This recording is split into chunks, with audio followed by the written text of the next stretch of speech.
ഇന്നൊരു ഭയങ്കര busy and happy day തന്നെ ആയിരുന്നു കേട്ടോ. രാവിലെ തന്നെ നമുക്കൊരു ഷൂട്ട് ഉണ്ടായിരുന്നു. നമ്മുടെ കവടിയാറുള്ള ഒരു കാഫേയുടെ ആണ്. ഇത് എവിടെയാണെന്ന് മനസ്സിലായവർ എന്തായാലും ഒന്ന് കമന്റ് ചെയ്തേക്കെ. ഫുൾ വീഡിയോ ഉടനെ വരുന്നതായിരിക്കും. അത് കഴിഞ്ഞ ഉടനെ സുഷി വിളിച്ചിട്ട് അവളുടെ ഫസ്റ്റ് സാലറി കിട്ടായിട്ടുണ്ട്, അതുകൊണ്ട് അത് വെച്ചിട്ട് എനിക്കൊരു ഓണക്കോടി എടുത്തു തരണം എന്ന് പറഞ്ഞിട്ട് നമ്മുടെ MG റോഡ് പരാക്ലൂത്തിലാണ് കേട്ടോ പോയത്. അവിടെ പോയിട്ട് ഞാൻ കുറെ കോട്ടൺ പ്രിന്റഡ് മെറ്റീരിയൽസ് നോക്കി. അതിനകത്ത് ഈ ബ്ലൂ കളറാണ് കേട്ടോ എനിക്ക് ഏറ്റവും കൂടുതൽ ഇഷ്ടപ്പെട്ടത്. അതങ്ങ് മേടിച്ചു. അതുപോലെ സുഷിക്കാണെങ്കിൽ ഒരു ഡ്രസ്സ് കസ്റ്റമൈസ് ചെയ്യാൻ വേണ്ടി കുറച്ച് ലേസും ബീഡ്സും ഒക്കെ വാങ്ങിക്കാനുണ്ടായിരുന്നു. അതും എല്ലാം കിട്ടി കേട്ടോ. പിന്നെ അവിടെ നിന്ന് ഇറങ്ങി അതിന്റെ അടുത്തുള്ള കടയിൽ നിന്ന് തന്നെ ആ ഡ്രസ്സിന് മാച്ച് ചെയ്യുന്ന രീതിക്കുള്ള ഈ ചെരുപ്പുകളും മേടിച്ചു. ഇവിടെ ചെരുപ്പുകളുടെ തന്നെ ഒരുപാട് നല്ല കളക്ഷൻസ് ഉണ്ടായിരുന്നു കേട്ടോ. പക്ഷേ ഈ കടയ്ക്ക് പേരൊന്നുമില്ല. ഇത് ഈ കാണുന്ന ഗോൾഡൻ ജൂബിലി ബിൽഡിങ്ങിന്റെ താഴത്തെ ഫ്ലോർ ആണ് കേട്ടോ. അത് കഴിഞ്ഞിട്ട് സുഷിനെ വീട്ടിൽ കൊണ്ട് വിട്ടു. അപ്പോഴാണ് അപ്പു ആണെങ്കിൽ എനിക്ക് നല്ല അടിപൊളി കല്ലുമ്മക്കായി വറുത്തത് കൊടുത്തയച്ചത്. നല്ല ക്രിസ്പി ആയിട്ടുള്ള കല്ലുമ്മക്കായി വറുത്തതും അതുപോലെ തന്നെ ഒരു മുട്ട അപ്പവും കൂടെ ചേർത്ത് ഞാൻ കഴിച്ചു കേട്ടോ.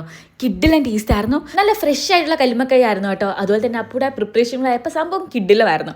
അപ്പം ഞാനാണെങ്കിൽ ചോദിച്ചപ്പോൾ അവൾ പറഞ്ഞത് ഫിഷ് ബാറിൽ നിന്നാണ് വാങ്ങിച്ചതെന്നാണ്. അപ്പോൾ ഓണക്കോടി നല്ല ഫുഡൊക്കെ ആയിട്ട് ഒരു കിഡിലും ദിവസം തന്നെ ആയിരുന്നു. അപ്പോൾ നിങ്ങൾക്ക് ഇങ്ങനത്തെ വീഡിയോസ് ഒക്കെ കാണാൻ താല്പര്യമുള്ളവരാണെങ്കിൽ പേജ് ഒന്ന് ഫോളോ ചെയ്തേക്കണേ.